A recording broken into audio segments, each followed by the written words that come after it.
Alice in Wonderland. It was the spring season. Everywhere nature had spread greenery. Alice was sitting under a tree beside her sister, who was reading a storybook, but Alice liked to look at colorful flowers and the butterflies around them. Alice was very happy to be in such beautiful surroundings. Suddenly, Alice saw Mr. Rabbit wearing his red suit. Looking at the watch on his hand, he murmured, "Oh, I am late again. I must hurry." The rabbit seemed to be in great hurry. Soon, he disappeared. Alice was surprised to see Mr. Rabbit gone so quickly. Why was he in such a hurry? She began to follow his footprints. The footprints were no longer visible near a pit. She thought for a moment, then decided to descend into the pit. But as she stepped into the pit, she slipped down and reached a tunnel. She stopped inside the tunnel and said to herself, "It is good that I stopped, otherwise I would have gone. I don't know where." She looked around in the tunnel and found a small door. It was too small for her to enter. While looking for some device, she happened to see a bottle and a golden key on the table. Alice went to the table. She saw the words written on the bottle, "Drink me and see the result." Having read it, Alice was so eager that she drank it in one gulp, but soon after drinking the liquid in the bottle, she became very small. Now she had become so small that she could easily enter the door. Seeing herself so small, she became happy as she was able to enter the door. Now she could find out what was there. She quickly opened the door. As she moved on, she found herself in a beautiful garden where different kinds of flowers was there in the air.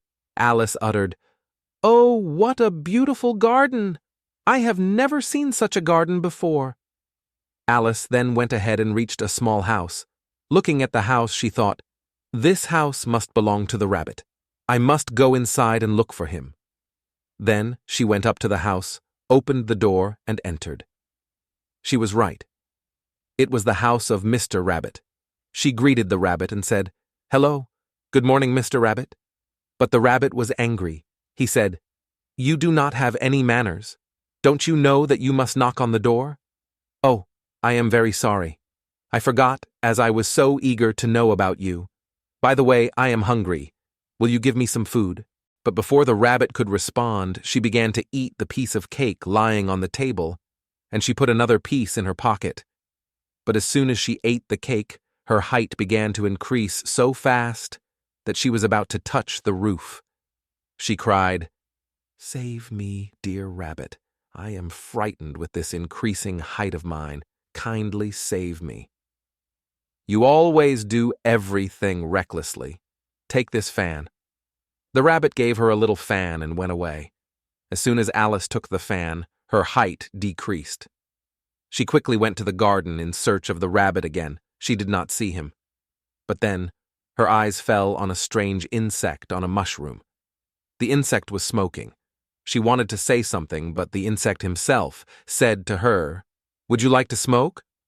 "Yes, thanks," said Alice. But as she smoked, she felt herself becoming very small. Even the flowers appeared to her big like devils. Alice ran away from there out of fear. Then, she saw a cat on the tree. The cat looked fearful. Alice was frightened of the cat. She asked the cat in a trembling voice, "Have you seen the rabbit?" The cat stared at her and pointed toward a corner where a nameplate was hanging. "Mad Max and Mr. Rabbit." Alice went there and saw that Max and the rabbit were drinking tea. There were 3 chairs and tea on the pots on the table. Alice quickly sat on the chair. They did not pay any heed to her. She poured the tea for herself and enjoyed it. Then she thanked them and proceeded further. She said to herself, "They are very strange creatures. Well, it was good to leave them. I couldn't follow what they were talking about." Alice went on walking and reached the garden of the Queen of Hearts. She saw that all the servants of the queen were wearing the dresses that looked like playing cards. She started roaming around. Then the queen arrived. She looked upset. Her pet cat was on her head. The queen asked her soldiers to cut off the head of the girl, as she was at fault. Alice was stunned to hear the order of the queen. She thought of a plan. She took out the cake from her pocket and ate it. Her height increased. The soldiers attacked Alice, but their spears had no effect on her. Now the soldiers were afraid of Alice's huge size. They extended their hands of friendship towards Alice. Then Alice asked them, "Why did you attack me with spears? Why is your queen angry with me?" The soldiers said, "You have stolen her things." Alice now understood that the queen was misguided by that wicked cat. Then she ate another piece of cake, and she attained her original height. She was happy and said, "Oh God, I am thankful to you for helping me gain my normal height." Then she thought, "There are so many wonders in this garden. I must leave the garden at once." Then she ran away from there. Running for some time, she got very tired. She stopped under a tree and lay down to take rest, but soon she fell asleep. After some time, all of a sudden, Alice opened her eyes and said, "I had a wonderful dream." Her sister was reading a storybook, said, "Alice, what was the dream? You had slept in my lap." Alice narrated her dream to her sister, and both of them burst into laughter.